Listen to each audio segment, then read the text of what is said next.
Welcome back, everybody, to the King of Games 1992 Championship Edition, brought to you by the Retro Hangover Podcast, and filling in the nice, comfy host seat today. This thing is fucking plush, man, Chris. I know why you like sitting in it so much now. Is going to be me. Oh, I don't. It's going to be me, Arnie, formerly from the Region Free Gamers Podcast. But thankfully, I have been re-employed on the podcast circuit just for this short stint. But obviously, you can't do a podcast on your own. Like, people do it, but like it's not good. Like I know of no person who listens to like a single person podcast. You know what I mean? You know, there's a ton of podcasts part of this group that do single person podcasts. Oh shit! Well, they're exceptions, obviously. Obviously. He wouldn't know because he doesn't listen to them. Oh, God damn it. I was more thinking of like, I don't know, fucking lore or something like that. like actually like millionaire people who like come sit down, like Conan O'Brien or some shit like that. All right. Yes, the common folk make great single podcasts. Yeah, exactly. All right. But that all to say that I am obviously joined by two beautiful, beautiful co-hosts that are going to help me struggle through the rest of this goddamn shit because clearly I don't know what I'm doing. And we're going to start off with the one, the only Chris Copleen of the Retro Hangover Podcast. Chris, how are you doing today? I am doing fantastic, and I'm happy I'm not hosting because if this was not you, it'd be me sounding a little rusty right now. Yeah, but putting your foot in your mouth. Yeah, I'm just saying, hey man, it's great to have you hosting this show, and great to have you back on the pod scene, even if it is temporary. So thanks for doing this, dude. Really appreciate it. Oh, thank you, man. Looking forward to this King of Games 92. Like I said in the first episode, this is really exciting, and happy to have all these additional pods here, like someone you're about to introduce right now. Absolutely. And as I try to shake off the rust a little bit more, obviously our second co-host, my first time co-hosting with, but I'm very excited to get to know him a little bit more if he doesn't completely, fucking despise me at this point, is Adam from The Good, the Bad, and the Backlog. Adam, how are you doing? I am very well, thank you. I am feeling honored to be included among the esteemed panel of judges for the King of Games 92 and fulfilling your diversity quota for Australians and homosexuals. I'm very much looking forward to checking in with you further into this process to see if your answer has changed about how excited you are about it. I'm always excited. Unless it's first thing in the morning and then I'm fucking dead. Excitement turns to anger. Right. Very fast. Oh, yeah. Hopefully not after this episode. Yeah. Well, the source of that anger is obviously the games that we're going to be talking about, right? Like this is the fun part, is like, oh shit, we're like getting to know each other, like, oh yeah, look at all these people that I love and like are gonna clearly make the decisions that I'm going to make when it comes to these video games, right? But then you get to the actual games and that's when things get a little tricky. So what games are we talking about today? Well, I'm actually very excited because we're talking about two RPGs, which, historically a genre that I enjoy a lot. I don't know if you guys enjoy it as much as I do, but these are RPGs that I don't have a ton of experience with. So I'm actually really interested in getting to dissect them a little bit more, because now that I have gotten into them, I have thoughts and I have to obviously express them somehow. So that's why we're podcasters. That's right. I can't keep my thoughts inside of myself. Like, it's a problem. But we're going to start off with who I believe to be sort of the overdog, right? Like the big dog on campus, at least in this matchup. And that is Final Fantasy V, aka Final Fantasy V, released December 6th, 1990 DOS, developed by Square, published by Square. Are you shocked? Like, it's Final Fantasy? Got a game rankings aggregate score of 66%, which I was shocked when I saw these notes, Chris. I was like, I think Chris put a 6 where there's supposed to be a 9. But yeah, no, That'd be nice. I know, right? 69%. That's right. Exactly. A little bit kinder on the game fact score, but only barely just so, like a 3.3 out of 5. The user score, much nicer, 4.09 out of 5. Famitsu gave it a 34 out of 40. I mean, what does that mean? You know, like, I feel like Famitsu's all over the place with their shit. Like, sometimes I'm like, oh yeah, you guys nailed it. Sometimes I'm like, I don't know why Nintendogs has like a perfect Famitsu score. Like, that doesn't make any sense to me. They like dogs and waifus. I mean, that's what Nintendogs has, is a ton. Hopefully not dog waifus, but you know, you never know. That's what the touchpad is for, so you can pat your dog waifus. Everyone loved it. I got this this Sharpay is killing it right now, man. I'm loving it. Yeah. I just bought some lingerie for my golden retriever.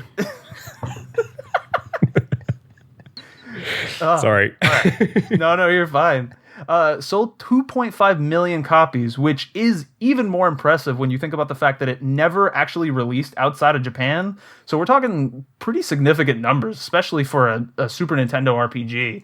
17th best-selling Super Nintendo game of all time, and the second best-selling game in Japan of the year 1992. You know, I gotta be honest, I've never played Final Fantasy V. Like, it's one of those that, like, just never sort of made its way across my radar. But I think that Chris has extensive experience with Final Fantasy V. So, Chris, can you sort of give me a little bit of an overview of, like, what's your take on Final Fantasy V, like, just in general?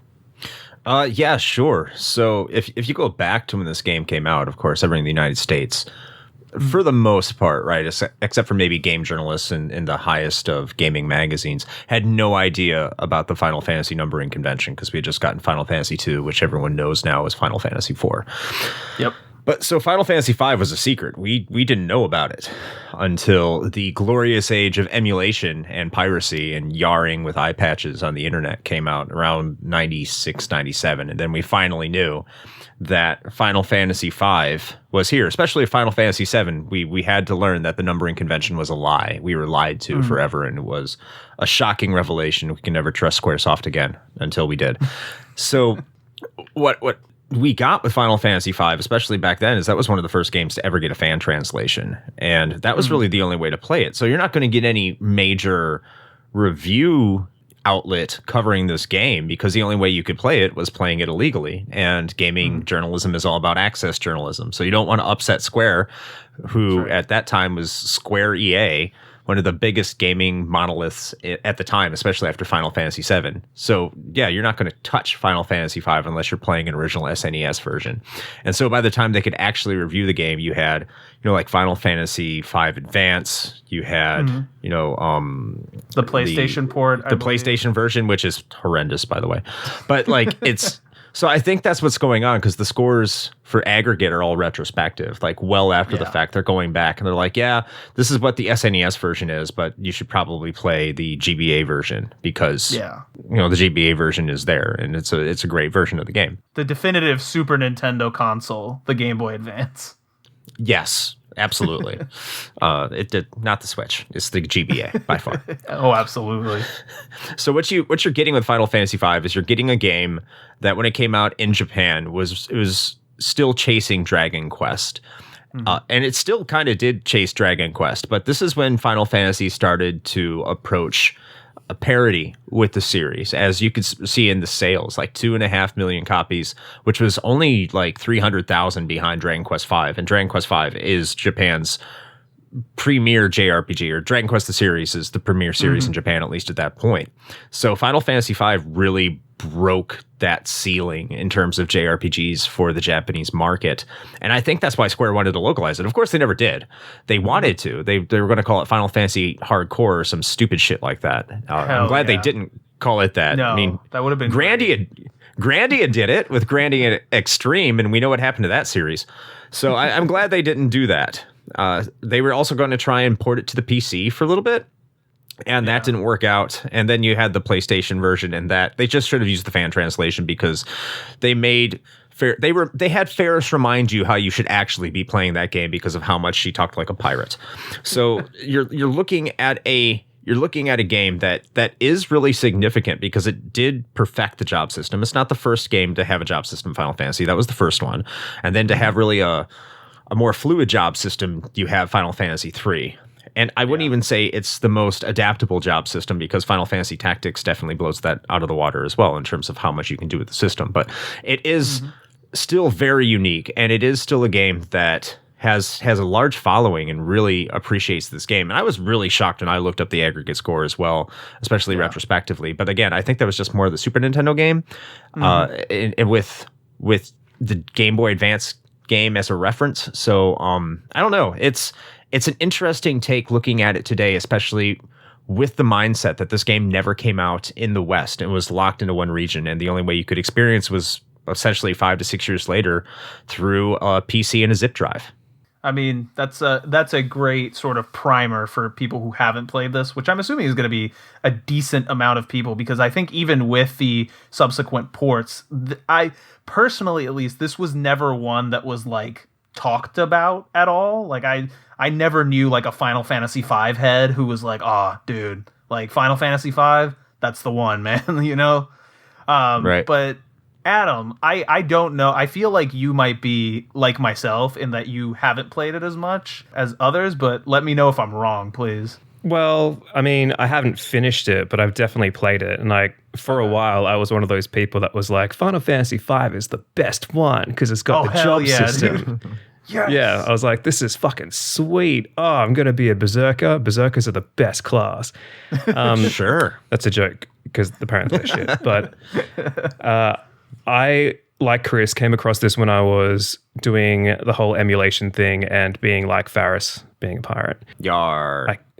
So I actually don't even remember what year this was, but it was like I was in high school, so I just binged all of the Final Fantasies I could get my hands on. And being in Australia, this didn't come out of Japan, but being in Australia and especially most RPGs didn't come out here, so it was like emulation was the only way, and I played pretty much any of them I could get my hands on. Final Fantasy V especially, I quite enjoyed. I actually, for a long time, prefer it over 6. So that's a bit sacrilegious, I know, but that's my history. I actually have a question, since both of you seem to have sort of dabbled in Final Fantasy emulation. I also dabbled in Final Fantasy emulation, and it feels like that was the game to emulate. Like when I got ZSNES, like my Super Nintendo emulator of choice, Final Fantasy 3/6 was like the first game I ran on it. I was like, oh my god, now I can finally suplex this train on my PC.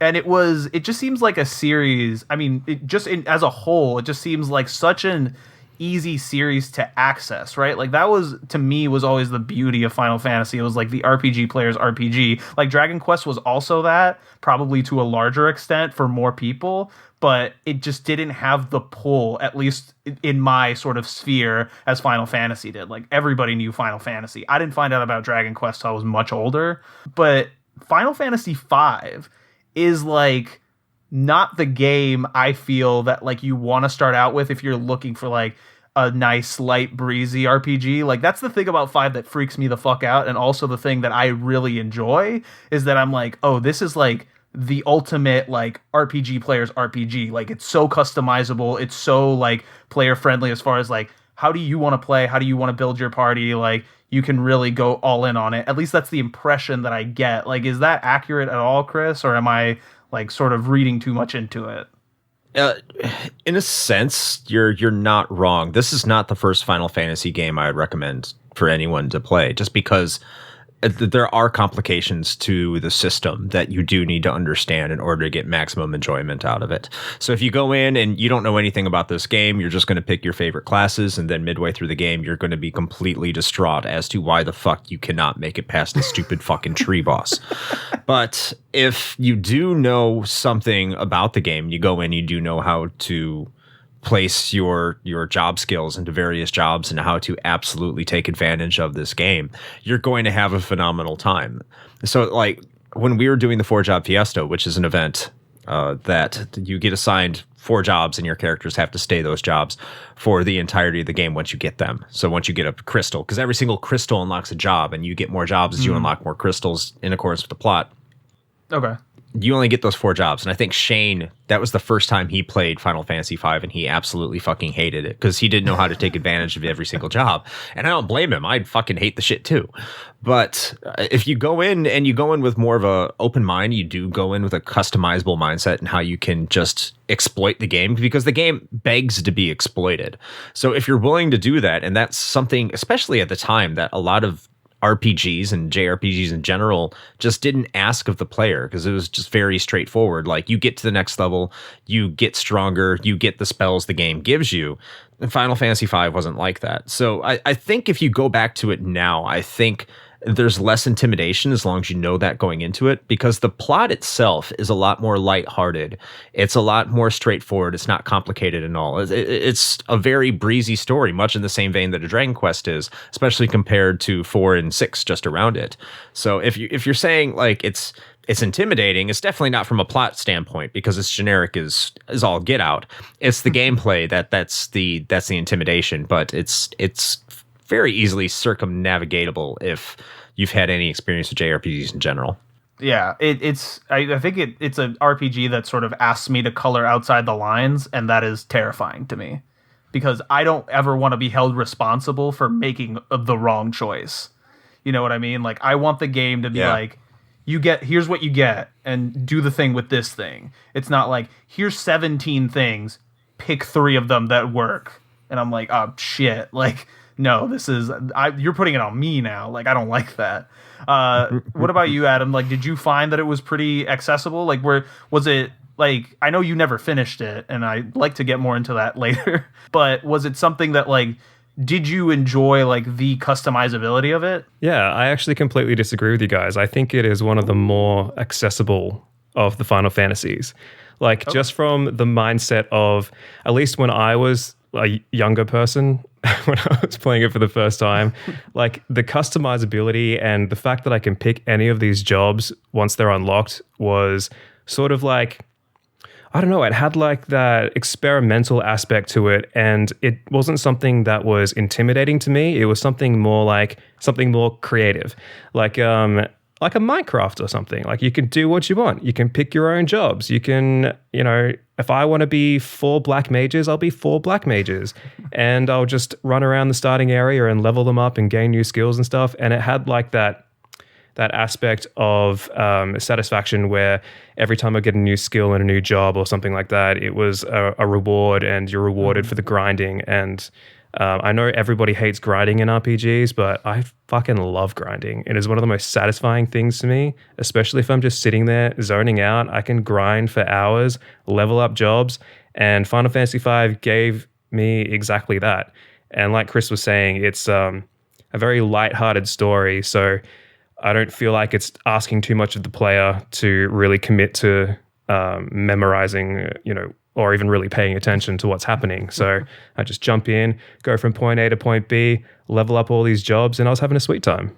So there's clearly layers to this onion, which we will continue to peel. But now I want to shift focus to if Final Fantasy V is the overdog, this is, I would think, the underdog. Not to say that, I think it's any lesser of a game. In fact, I actually have a lot more thoughts about this particular game, which is Final Fantasy Mystic Quest, or Final Fantasy USA, I believe, is the Japanese title. Is that right, Chris? Did I fuck that up?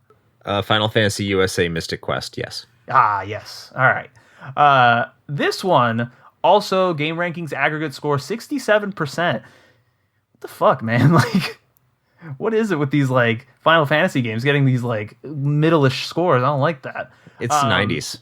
It really is. Like, you would think they're spoiled for choice. Like, come on, guys, what the fuck?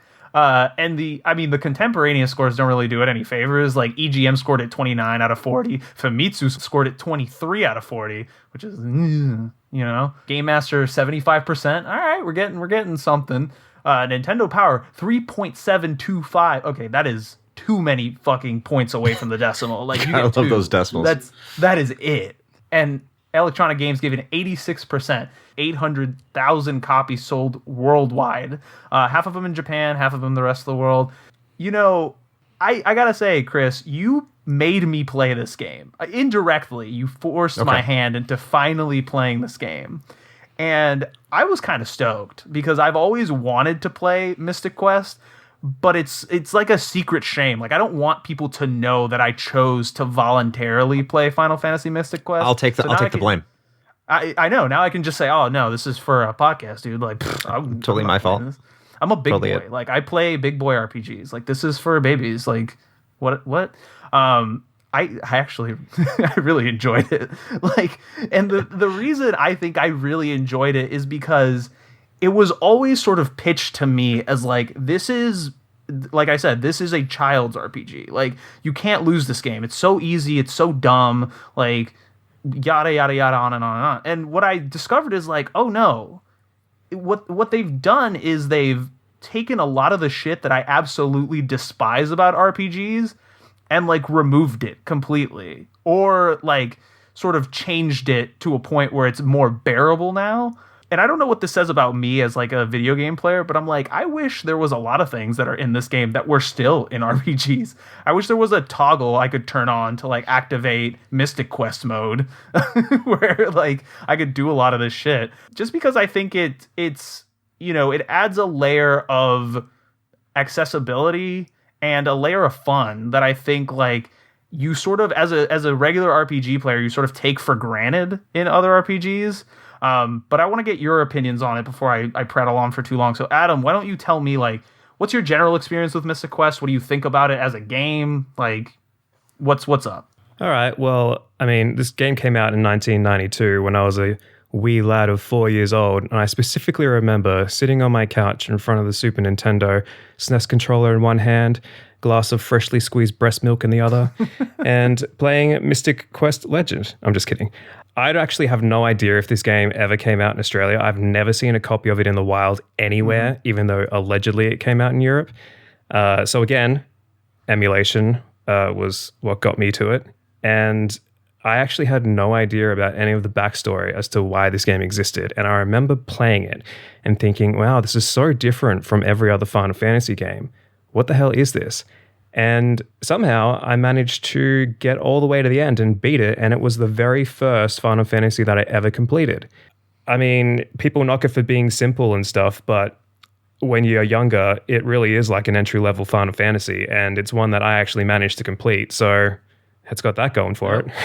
What about you, Chris? As the resident, like, Final Fantasy-er, where does this rank? Like, where in the oeuvre of Final Fantasy where do you place Mystic Quest? I don't want to get too much into my opinions because I think that will lead into where my decision will be at the end of the episode. Okay. So I'm just going to try and talk about Mystic Quest more so as a game.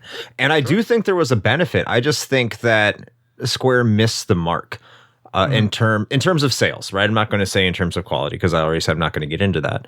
But you look at a game like Final Fantasy V, and they weren't willing to bring that over because they thought it was too difficult for American audiences. So this is the game that you got that they thought was representative of American audiences.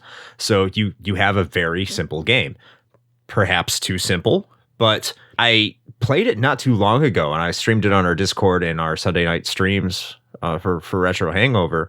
And the first half of this game, I would say, is extremely enjoyable. It's almost Zen-like. Like, it's not very difficult. You can make it through, and you're not going to get a lot of resistance. And I think that's something that I take for granted in a lot of today's games, that because you do get a lot of this, modern games are simple. And I do think there's a truth to that because there's a lot of hand-holding. But you look at a game like Mystic Quest, and it's simple, but it also doesn't hold your hand. It does a little bit of that balancing, because there are times you can get royally screwed by a Medusa or something like that will just kill you with stone. But then it's like, hey, do you want to try it over again? I'm like, yeah, sure. Yeah, fuck Medusa. I'll tear her ass up.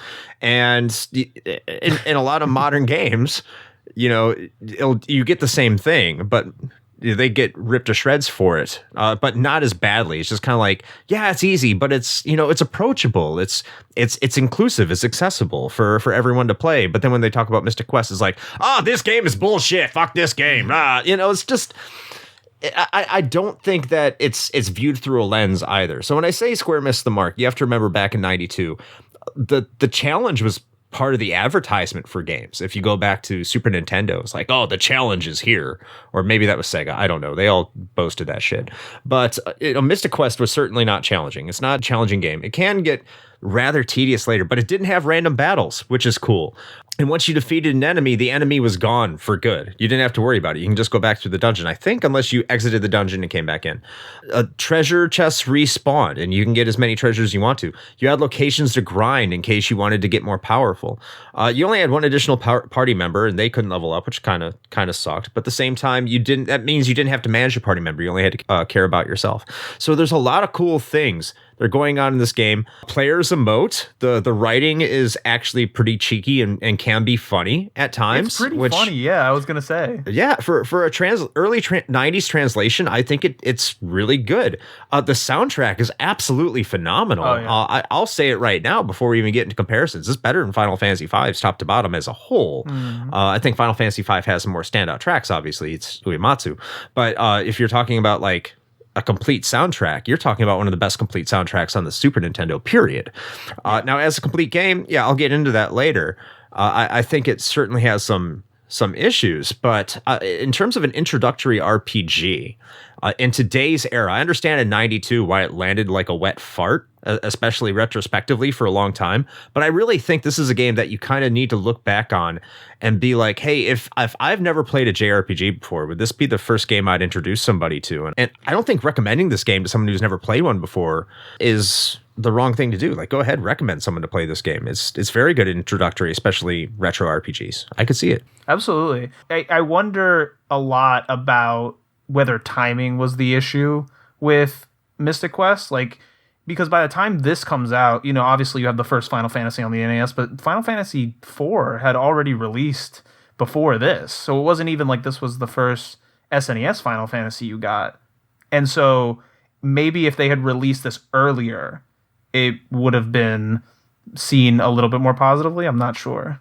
I would argue that the issue isn't necessarily the timing of the release, it's the name that it was released under, because it shouldn't be called Final Fantasy. If it was released under any other name, I'm not familiar with Saga games, so Chris will probably crucify me for saying it should be called a Saga game, but if it's called anything else, just Mystic Quest on its own, then I think people nowadays would look back on it with a lot more fond memories and be like, remember Mystic Quest? That was a great, simple JRPG. Not, Final Fantasy Mystic Quest, that one fucking sucks. I think there's a point to that, yeah. Yeah, no, absolutely. Yeah. That's 100%. It's like the spirits within. You're standing toe to toe with like a pillar of the RPG community, and like as an RPG player, you're going from any other RPG you've played to this. Like I could see where the disconnect is for like people who enjoy RPGs, especially back then when like you didn't have the luxury of going on to like YouTube and watching Final Fantasy Master 69 like play through Mystic Quest before you bought it, right? Like you're going in, dropping the equivalent of like $100+ sight unseen for this game, and then you get this. I could see where the disconnect is. But I think what we're going to do is we're going to stop it right here. We're going to take a quick break, and then we're going to come back and actually start getting into the meat and potatoes of these comparisons so we can make our final decisions on that. So stick around. We're going to be right back.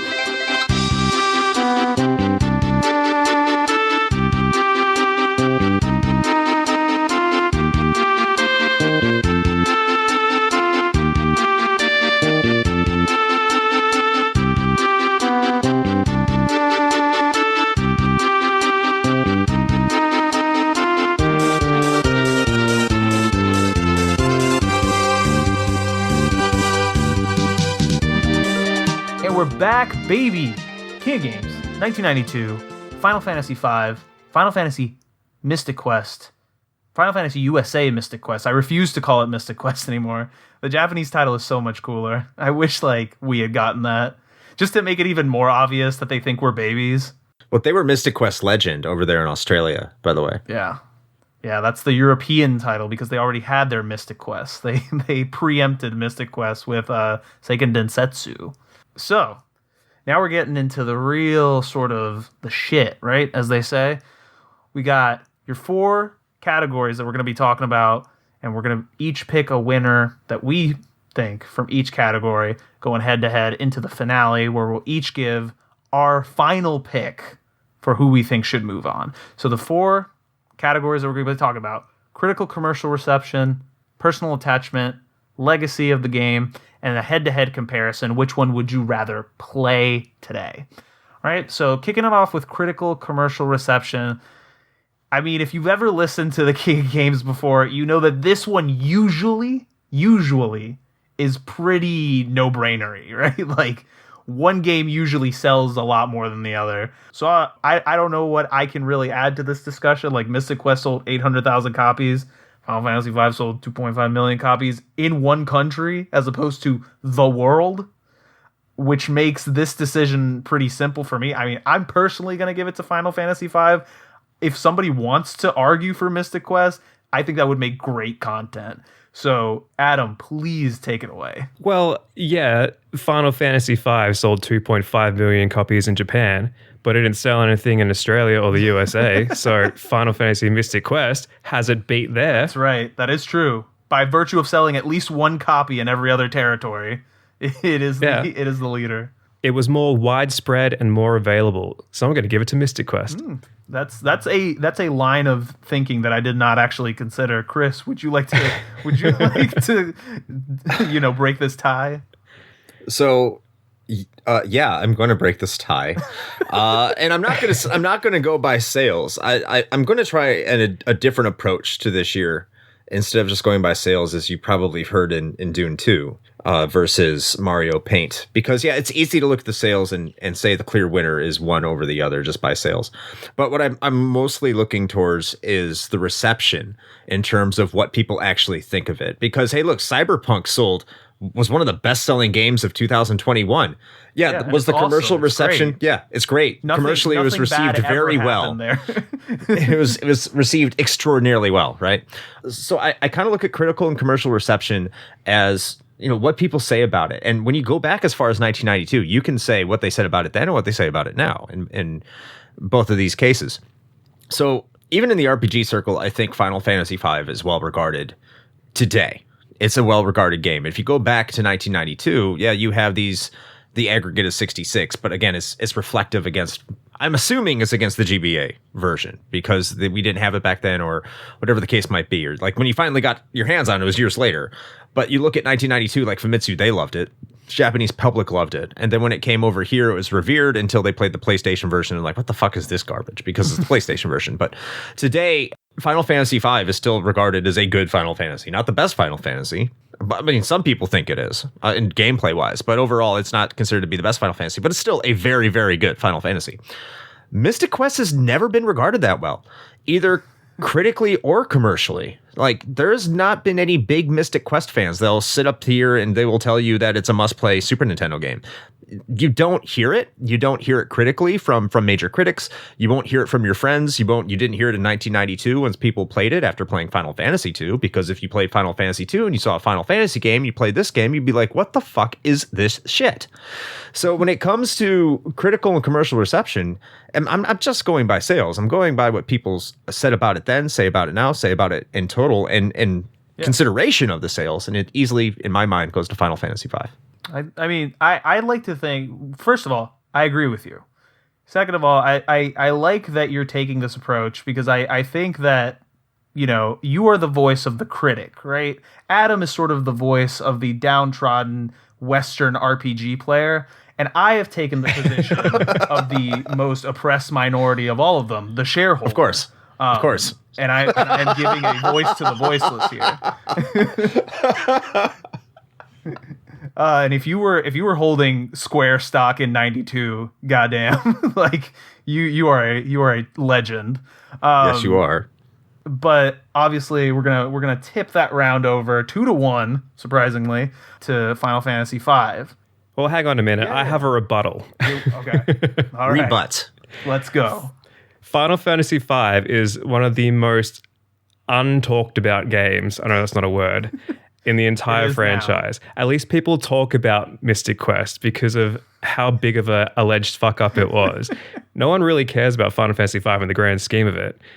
But people know and talk about Mystic Quest because of its failure. So through failure, it has actually succeeded. Well, because all bad publicity is still publicity. I'll get to this part when it's the proper time to talk about it with Legacy, but I think you make a good point, and I'm going to destroy it. So I'm looking forward to it. Here we go. Somebody quickly Google both games and tell me how many search results you get for each. All right. So I don't know how to do that. moving past critical commercial reception, going into personal attachment. This one, arguably my favorite category because I think it leads to like some of the best discussions. I'm gonna kick it off just because listen, I'm very new to both of these games. Like, if I'm going by which one I heard of first, absolutely it was Mystic Quest. Like, I've known about Mystic Quest for a while. I obviously knew there was a 5th Final Fantasy game because there was a 6th Final Fantasy game. So I was like, I'm assuming that I still know how to count, but I never really was exposed to it. I never really played it until much later, maybe a few days ago. I really got into it. That being said, as an RPG player, Final Fantasy V opens a lot of doors that I feel like you don't see, you didn't see a lot back then with the complexity of that job system, right? The customization, the sort of ability to be your own player, make your party the way you want to make it, sort of work the way you want to work. That's something for me that holds a lot of weight in terms of how attached I feel to a specific game. But obviously I've played a lot more of Mystic Quest by choice eventually, and I really enjoyed it. So I think by virtue of the amount I've played of it, even though I think I would probably, if I played the same amount of Final Fantasy V, maybe I'd have a different opinion on things, right? But that's not the way things have gone. And so I am going to give my personal attachment vote to Mystic Quest because it's the little engine that could, man. I fucking love this game now. I am a stan of Final Fantasy Mystic Quest at this point. But Chris, I'm gonna kick it over to you. This is rather tough for me because what does personal attachment really mean anyway? Is it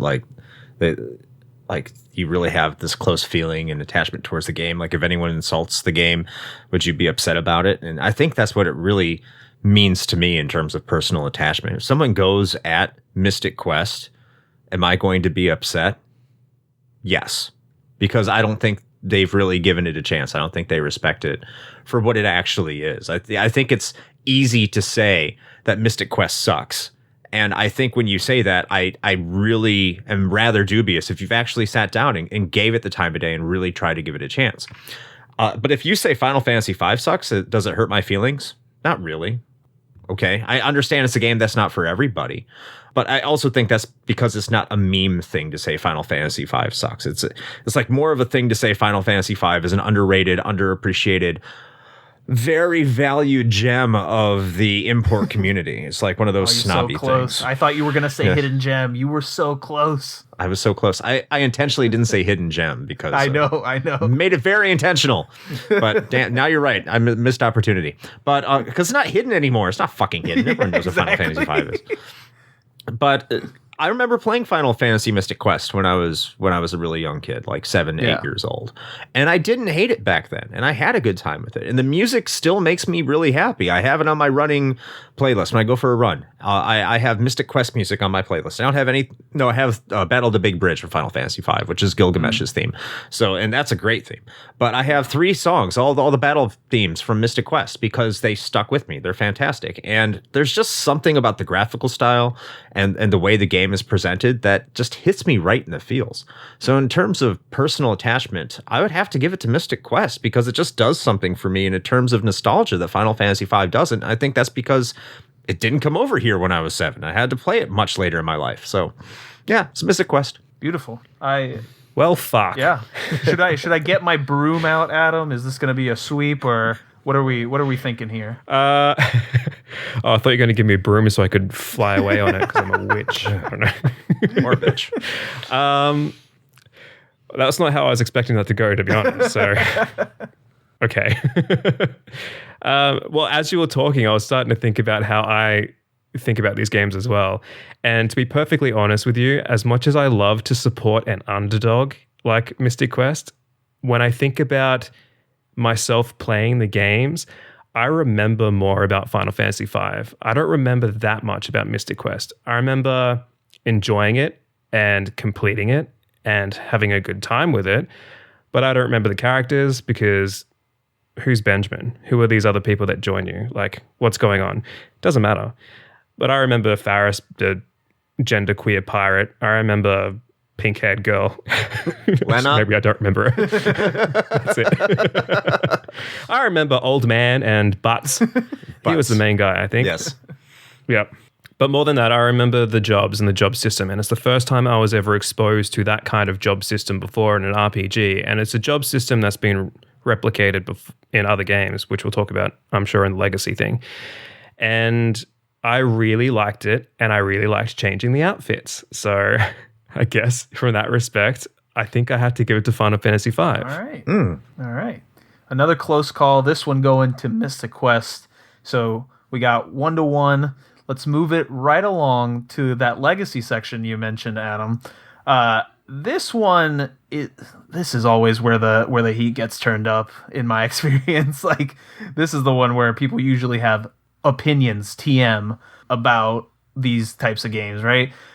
Again, like, I don't know, man. Like, this one seems pretty clear cut in my mind as well. Like, as much as I would love it if, like, every game had, like, when you died in an RPG, they're like, do you want to try again or do you just want to leave? Like, that'd be dope. Like, I wish that existed, but it didn't. Because, again, people thought that was for babies and, like, RPGs are for big, intelligent individuals such as myself. And Final Fantasy V doesn't have that problem, right? Like, the job system is something that, like, not only stuck around in Final Fantasy for a while, but also made its way into other RPGs and has been sort of emulated and, worked on in different sort of forms in different RPGs throughout the history of video gaming from that point forward, right? Obviously, Final Fantasy V wasn't the first one to do it. It might not even be the best one to do it. I don't know. But it did it well, right? And it sort of expanded on a concept that I think people really enjoyed, right? Like, if that's your shit, like, if you like going to menus, if you like really tinkering and doing that stuff, fuck, you probably loved this game because it, like, really let you have at it. Like, it opened that toy chest and was like, fucking go, dude. Like, I'm not going to hold your hand anymore. Like, we're on our 5th game. Like, you know what's going on. And, just by virtue of that alone, like, such a important sort of mechanic in RPGs as a whole in the genre, I think you can't really topple Final Fantasy V from the perch here. Though I am very much looking forward to hearing what you guys have to say about it. Chris, I'm going to start with you on this one because I think you have some thoughts. I'm trying to remember what Adam said at the end of Critical Commercial Reception that I was going to destroy, if he remembers. I said... Go ahead. I said... I said that bad publicity is still good publicity. Something like that. Yeah. What's that saying? Publicity is good publicity. That's it, yeah. And because people still remember it for being a failure. I don't think that's what you said, but I'll roll with that. I don't remember. Yeah, I don't either. So in terms of Legacy... That was like 10 minutes ago. Who's going to remember that? I know, right? Because we're constantly moving forward here. But so if I didn't address that, dear listener, I'm very, very sorry. But here's what I'm going to say about Legacy.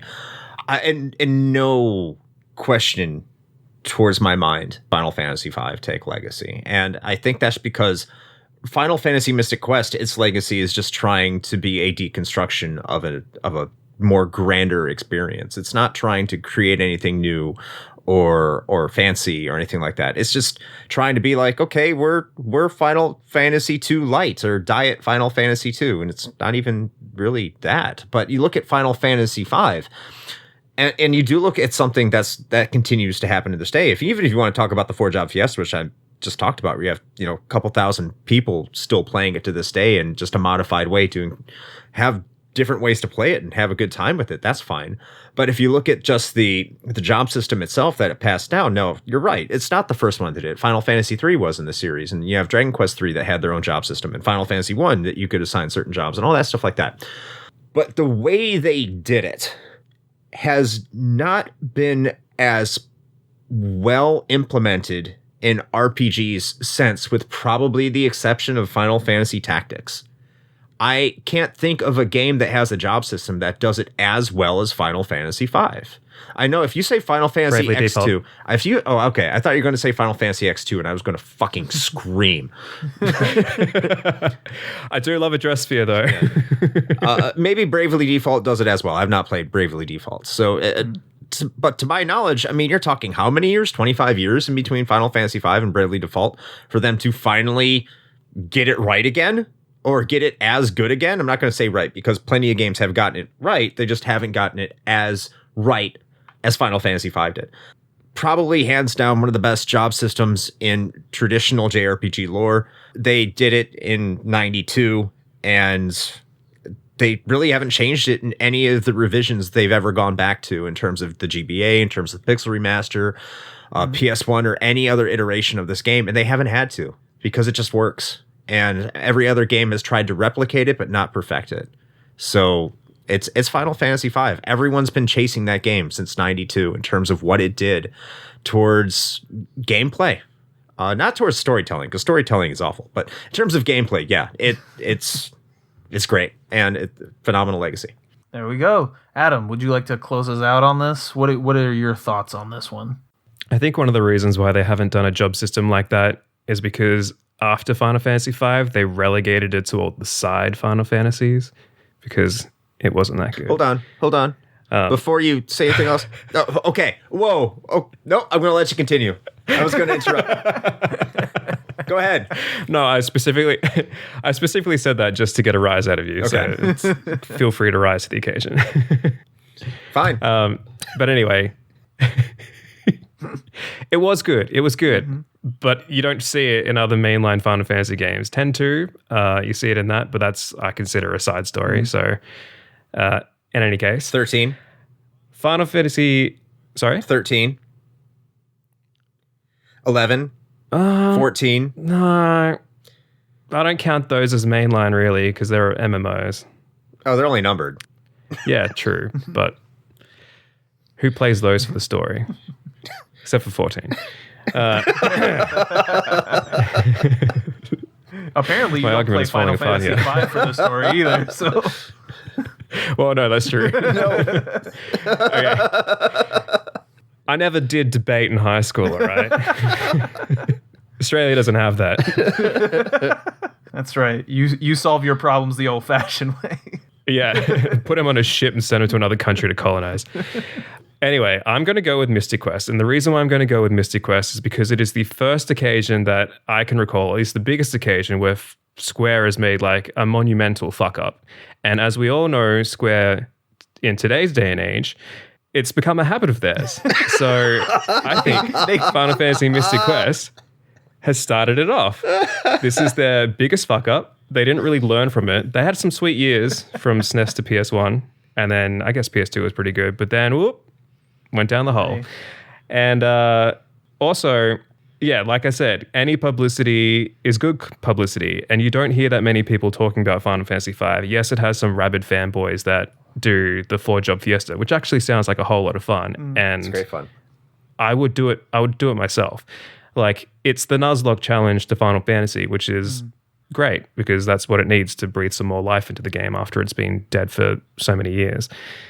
But Mystic Quest will forever be that game that YouTubers talk about to get more watchers on their videos, because there's a history there that's really interesting, and it's Square, the golden RPG company, making their first fuck up, and now they are no longer the golden company. And I like to put that down to Mystic Quest. It's their first bad decision in my book. So is your pick. Mystic Quest was my pick. Yeah, I know. You said the first bad decision by Square. I said, so is your pick. Oh. I didn't hear what you said. No. He's talking about the legacy of every clickbait thumbnail that has that guy holding the sword from the cover, and it's like 3 arrows pointing to him, and it's like, did Square almost die?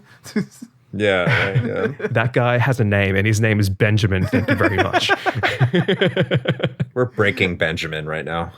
Hell yeah. All right. So I think with that, we're sitting pretty at 2-1 Final Fantasy V, heading into the fourth and penultimate, I like saying that word, penultimate category we're going to talk about before we actually make our decision, which is the ultimate decision. The head-to-head. I love talking about the head-to-head. The head-to-head is like... I do. You don't get it much. Yeah, I mean... We call that a 69er.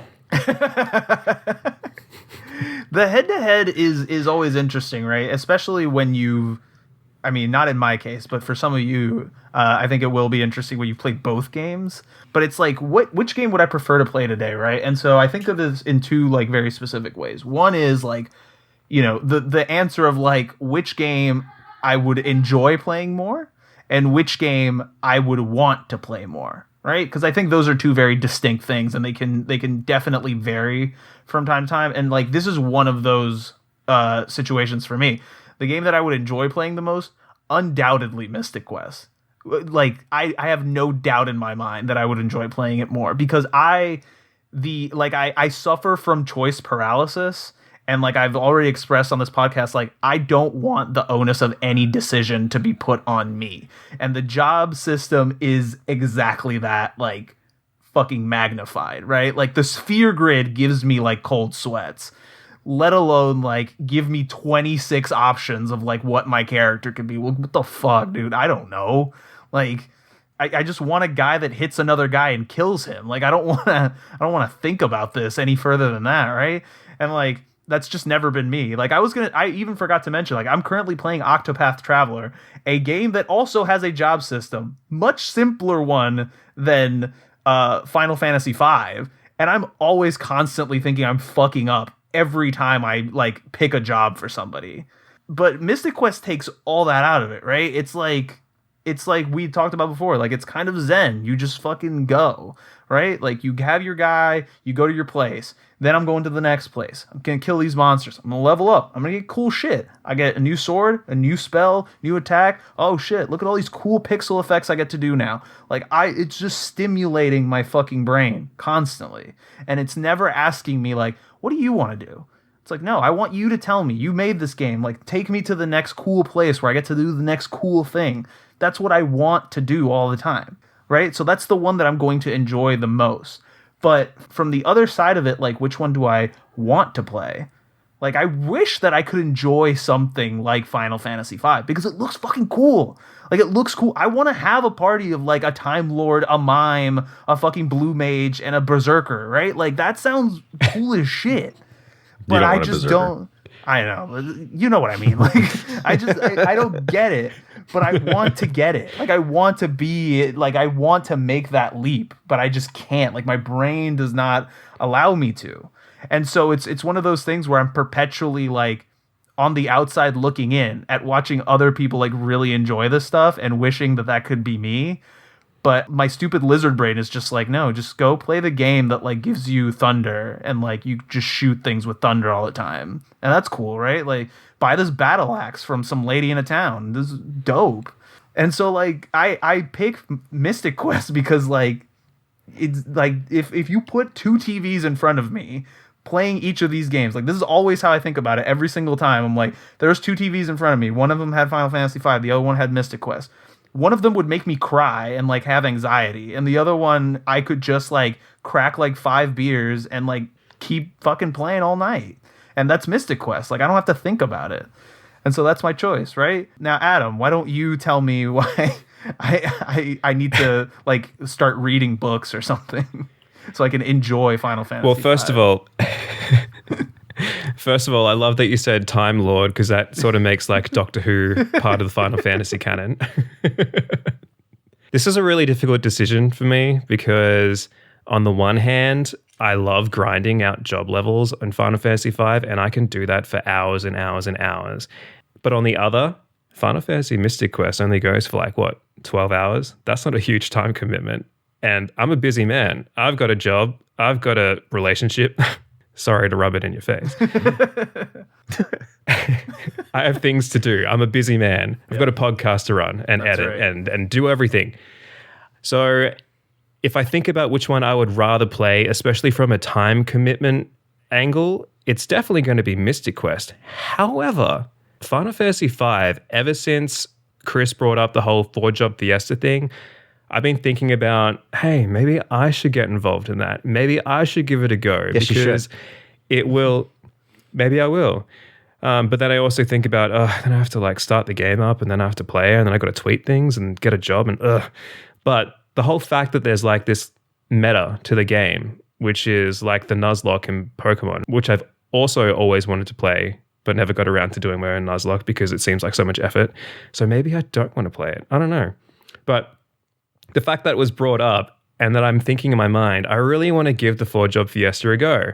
So if I'm presented with 5 and Mystic Quest and I'm looking at them head to head, and also should note that I played neither of these recently in preparation for this. I just watched YouTube videos because I'm a busy man. I have a relationship. Sorry if you're single. Big deal. JK. Yeah, which one would I rather play? I've played neither in preparation. I'm kind of leaning more towards... I got to go 5. I got to go 5 for the 4-Job Fiesta. But you thought about it. Yeah, it's a tough one. No, wait. I've changed my mind. No, I'm going to go 5. I'm going to go with 5. Locking it in. Yeah. All right. It's my final choice, Eddie. All right. Chris, why don't you school me then and tell me why I should become more enlightened and learn to, love jobs? Look, man, if you can't make tough decisions, that's you. That's not me. That's you. But I will say this, because I can make moderately non-tough decisions, which is Final Fantasy V. And I've played... I'm just giving you shit. I've played Final Fantasy V and Mystic Quest within at least the past 2 years. I can't remember when I finished Mystic Quest. And I can tell you this. I will play the Final Fantasy V 4-Job Fiesta for as long as it's there. It's just going to be a yearly thing that I'm going to do continuously. I look forward to it every year. I will never touch Mystic Quest again because the second half of that game is an absolute slog. It's a pain in the ass. The dungeons go on for way too long and it wears out its welcome. It becomes stale. The simplicity just breaks me down at a point. It's just like, I am sick and tired of fighting these stupid fucking monsters that can kill me in one turn. And then the next time it's just hold down the A button and everything is just happy joy feelings. And I have an item that can just restore everything like it's fantastic and I don't have to worry about shit. And you know what? There is a place for that.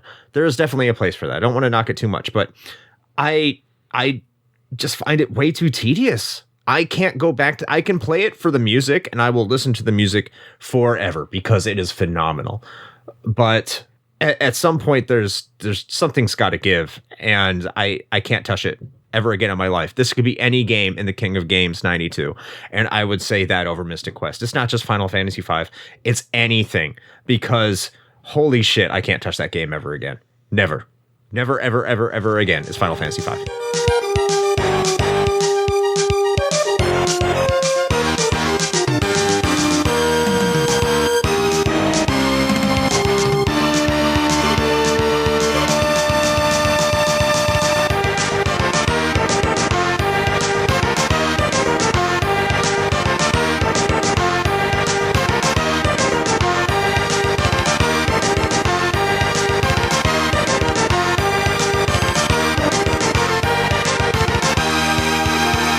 So with that, we've gotten through our 4 categories. Final Fantasy V is sitting on a 3-1 victory margin. Very impressive. Little golf clap there. Very, very nice. Hooray! Now, let's pop a little party streamers. But now we're moving on to the ultimate decision. And that is going to be which of these games is actually going to move on in the tournament. This is where, you fucking nut up and you put your shit on the table. This is it, right? So I'm going to kick us off as the host. I feel that's my duty. And also, I don't want to have to make any actual difficult decisions. I feel like the through line of this podcast is that, like, I want to put difficult decisions on other people. So in the spirit of that, I'm going to kick us off here. I don't know what more I can say. Obviously, we've been building up to this through all these categories. I've talked about how I feel about each game individually. Final Fantasy V is such a fucking cool game. Like it's really a game that like I just never really gave a chance, and the more I learn about it, the more I sort of watch other people play it, the more I sort of read about, the intricacies of everything that's going on in it, the more I want to play it. Like it's really a developing curiosity, and eventually I think it's going to tip me over and I'm actually going to sit down and try to play it. Mystic Quest I'm currently playing and I want to finish, but I will say this is sort of the caveat, is that like I'm still sort of in that first half of the game when things aren't getting extremely tedious. So I don't know what it's going to be like when I, sort of hit that wall, right? Like, am I still going to want to push through it? Is this going to be a game that I finish and I just never want to touch again? And it's sort of that, all these unknowns, right? In the grand scheme of things. Like, I know that I've enjoyed what I've played of Mystic Quest. I don't know if I would enjoy Final Fantasy V, but do either of those things actually matter in terms of like what game do I think is the best game of 1992, right? Like what game deserves to actually move on and have a spot in this tournament, sort of and battle it out. And in that sense, we've made a lot of arguments back and forth. We've talked a lot about each game, but ultimately I think what it comes down to is like something that Chris said that really resonated with me, right? And I don't know that he put it in these words specifically, but he called Mystic Quest a deconstruction of Final Fantasy II. Am I misrepresenting you here, Chris? No, you're on point. And I think that's something to really take into account, right? Like this game was sort of made or meant to bring people, to ease people in to the main course. That would be, you actually got to go and actually play the mainline Final Fantasy games, right? Like your Final Fantasy 2s, your 3s, your 4s, your 5s, on and on and on and on. And so in that sense, if this is supposed to be the gateway, how am I supposed to think that this is the superior version of what is the quote unquote main course, right? The main game of Final Fantasy V. Now, that's not to say that automatically makes Mystic Quest an inferior game, but I think it sort of puts into context like the type of game that each of these games is. That all being said, was still a really hard decision for me. And I know we've all joked back and forth like, oh shit, like, oh, it's going to be real tough, guys. Like, Mystic Quest. It's hard, man. Like, I don't know if you guys might just be like, fuck it, it's Final Fantasy V. Like, what the fuck are we even talking about? But it is like a difficult decision for me because I think that you guys are right. Like, Mystic Quest gets a bad rap. Like, it's not a bad game. Like, it has some stuff in it that I think, like, other games could stand to learn from, honestly. Like, in terms of, like, design decisions. Like, you know what I really hate? And this is what's really stuck in my mind. I fucking hate getting caught in a random encounter after I've just beaten a fucking boss or something, dying to some bullshit spell, and then losing, like, an hour of progress. I fucking hate that shit. And Mystic Quest makes it so I never have to experience that. And this is a door that has been opened in my life now that I just never want to go back through ever again. Like, I never want to go back. And I know that I have to. I know that that's like, it's part of like what RPGs are, but I wish it wasn't. I really wish it wasn't. And so I really appreciate a game like Mystic Quest for sort of opening that door, right? Because like, I never had the ability to like play something like this to introduce me to RPGs. And I think a lot of people take a lot of pride in that. Like, I fucking did it the hard way, man. I just fucking jumped in both feet, didn't give a fuck, like, whatever. I kind of wish I had something like this to sort of ease me in. And I think Pokemon was that for me, like in a very real sense.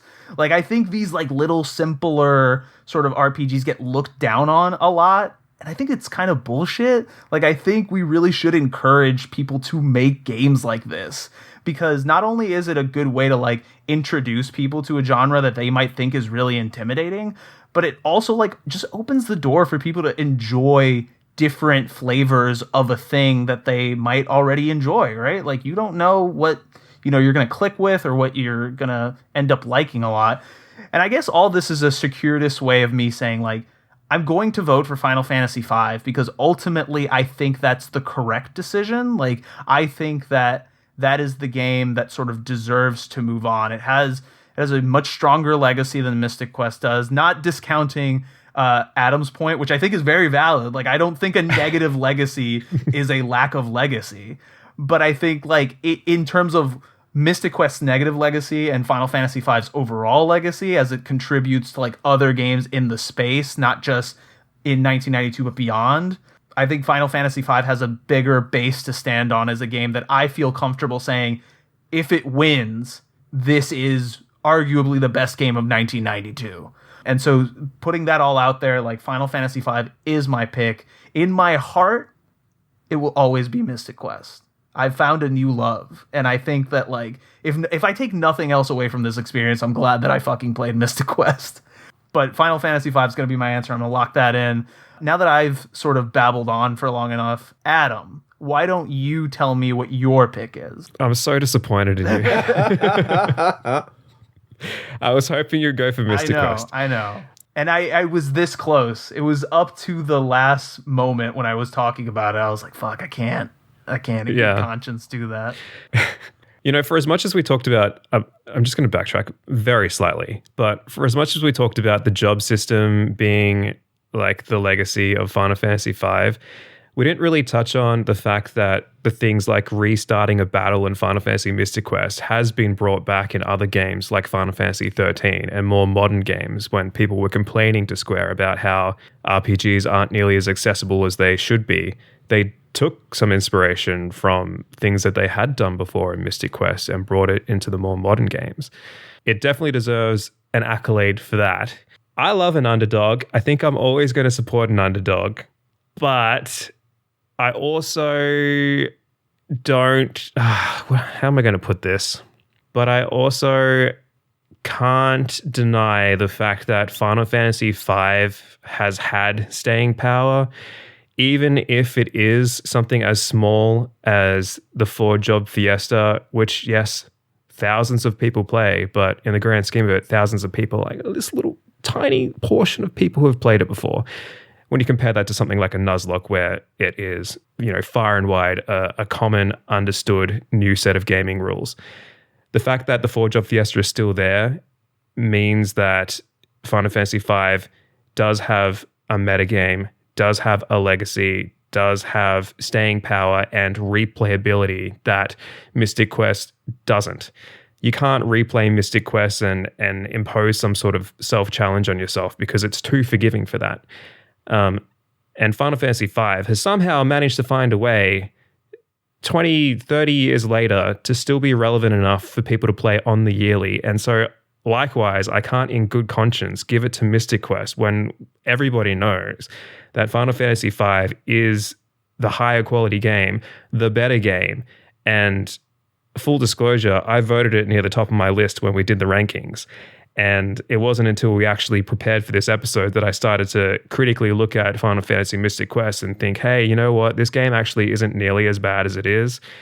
And it deserves some sort of retribution. But the retribution isn't going to be passing through to the next round. It has to be Final Fantasy V. Final Fantasy V is, by and large, the better game and probably the funner game. So I wish I could vote for Mystic Quest, but I can't, and it probably wouldn't make a difference if I did either. Yeah, it's one of those things where like Mystic Quest has all the personality and Final Fantasy V has all the brains. Yeah.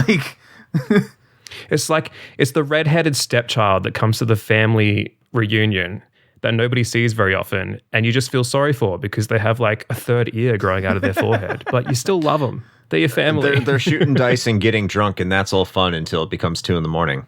That's right. Yeah. And now, Chris, now that you can sort of breathe a sigh of relief that I know, right? Things are gonna go your way. Why don't you take us home and tell us a little bit about what your thinking is on this and ultimately who you're voting for? For me, it's not even much of a thought. When I look at the totality of the situation with Final Fantasy V, you're looking at a game that really brought the series into its own in Japan. And it was already moderately successful at Final Fantasy IV, but it started to actually catch up and start to pull ahead with going into the next installment. I don't know if Final Fantasy VI pulled ahead of Dragon Quest VI, but it became its equal with Final Fantasy V. And that is a big big deal that cannot be understated in terms of the legacy and history of Final Fantasy V and what it did for the series overall, because Japan was the center and still is the center largely for Final Fantasy. And if Final Fantasy V isn't as successful, do we get a Final Fantasy VI in the way that it was? Do we get Final Fantasy VII and how successful that was? Because now all of a sudden Final Fantasy has not just a fighting chance, but it's a peer to the greatest JRPG in Japanese minds. And I think that's what the most important thing to me that I take away from Final Fantasy V is. You can say it has the 4-job fiesta today, and a lot of people continue to play it. You can say that it's a really fun JRPG, especially among the Super Nintendo, and a lot of people prefer to play it because it's more gameplay oriented than 4 or 6, and is probably just an overall more fun experience when it comes to that. But when I stand back and look at everything, is it a good game? Yes. Did it make a cultural impact where it was released? Yes. Did it 17th best-selling Super Nintendo game of all time in one region? That's important because it was never even bundled with the system. You put all these things together, and there is no doubt in my mind that Final Fantasy V should be higher than the 14th seed in this tournament. It's just not, because most of the people who are voting on this are not Japanese. In fact, none of us are Japanese. So we can't really put that in a perspective that accurately reflects what was happening in Japan with this game at that time. So yeah, Mystic Quest is going to get obliterated by Final Fantasy V, and it should, but that doesn't mean that Mystic Quest is a bad game. Mystic Quest gets shit on all the time because it wasn't Final Fantasy II when it came out in the United States, and it never was meant to be. And maybe that's a marketing problem. And you should give Mystic Quest a chance because there are positive qualities to that game. But it's not Final Fantasy V, and it never will be. And it's never going to be a main installment of the Final Fantasy series. It is the redheaded stepchild of the Final Fantasy series, and a negative legacy is a negative legacy. That does not mean that you are the best, most important conquering game of the King of Games 1992. So it has to be Final Fantasy V for me, and we'll make this a clean sweep. And for me, it wasn't even a second thought, a debate, or anything beyond that. But I am happy we did get to talk about Mystic Quest in a positive light, because I do think this game gets shit on unnecessarily, unceremoniously, far too much. Fair enough. Bravo. All right. And with a 3-0 sweep, Final Fantasy V is moving on, guys. I agree. I'm glad that Mystic Quest got to have its time in the sun. Unfortunately, because we have eliminated it, everybody is required to turn in their copies so they can be destroyed. I don't make the rules. This is a retro hangover sort of format. Chris told me about it last minute. Give them all to me. That's how it goes. That's just how it goes. Corner of the market. I'll send you the ROM in an email. I'll take it. You gotta send me a little zip file so I can put it in my recycle bin. Another successful round of the King of Games 1992 completed. Very excited to see where this tournament goes going forward. We have a lot of really fucking good games in this tournament. Yes, we do. And we're gonna make decisions somehow. I'm glad I don't have to make as many of them as I've had to in the past. My heart rate is certainly doing better. That's your problem now, Chris. Now you get to sort of develop those physical ailments as we go forward. Oh no, you're with me for this. You're a host. You're not going away. Fucking damn it. I was hoping, like Mystic Quest, I could ride off into the sunset and nope. run into an enemy and die. But yeah, you keep coming back, just like there. I know. Every time I think, what's the line? Just when I think I'm out, they keep pulling me back in. Just keep pulling you back. That's right. But let's close this one out, gentlemen. What do you say? Are we plugging pluggables? Adam, why don't you tell the fine listeners where they can find you and all the stuff you do? Sure. So I am from The Good, The Bad, and The Backlog. We are obviously a podcast. We play a game every single fortnight to completion and then talk about it and make some jokes. Made some lovely jokes recently. Good times. You can find us at linktr.ee/goodbadbacklog. We also have a Patreon and we also have a Discord. So come hop in our Discord and contribute because I love it. Yeah. I love interaction. It's my favorite thing. How much do I have to pay on the Patreon to make you play Dragon Quest VII to completion in a fortnight? Well, Oh, Jesus. Is that even possible? Actually, $1. Hell yeah. We're going to find out, apparently. It's $1, but you also have to get everybody else to vote your way as well. Right. So see, this Yeah. is I this is nominate one it. of those things. Now you're giving me decisions that I have to make. Like, this is work now. I would have to do that solo. There's no way I can convince my co-host to do that Just as make well. a special tier, like $500 and I'll... All right, just for you. right. Chris, what about you? Let's plug some pluggables. What are you up to? Well, if you're here, it's because you know the Retro Hangover podcast. So That's right. thank you. We appreciate you. And you're probably a patron because if you're listening to this first and before it gets out. If you don't know where to find us out there in the open, we are at linktr.ee/retro hangover, and you'll be able to find all the links to all of our stuff. We also have a Discord and a Patreon if you aren't so inclined to join that. And you can find us on Sundays at 9 p.m. Eastern Time at twitch.tv/retro hangover, where hopefully by the time you listen to that, we are no longer playing Lunar because we have just been playing that forever now. So head over to twitch.tv/retro hangover for that and linktr.ee/retro hangover for all the things you need to find regarding us. Back to you, Arnie. Hell yeah. And as far as I go, I don't have any pluggables to plug anymore. Please listen to every show that comes on the King Yes. of Games 92. They're all fucking awesome. And they are doing a great service by agreeing to, be on this podcast and make all these decisions and possibly get yelled at, which is my biggest fear in life, is just random people on the internet being mad at me about my video game opinions. Even the podcasts that do it by themselves. Especially the ones that do them by themselves. They work the hardest of all of us. They are the true proletariat of the podcasting world. God. But I think with that said, thanks again for listening. Thanks for tuning in to another episode of the King of Games 1990 Dose. And Peace. until next time, play with your Breaking Benjamin joysticks. Goodbye.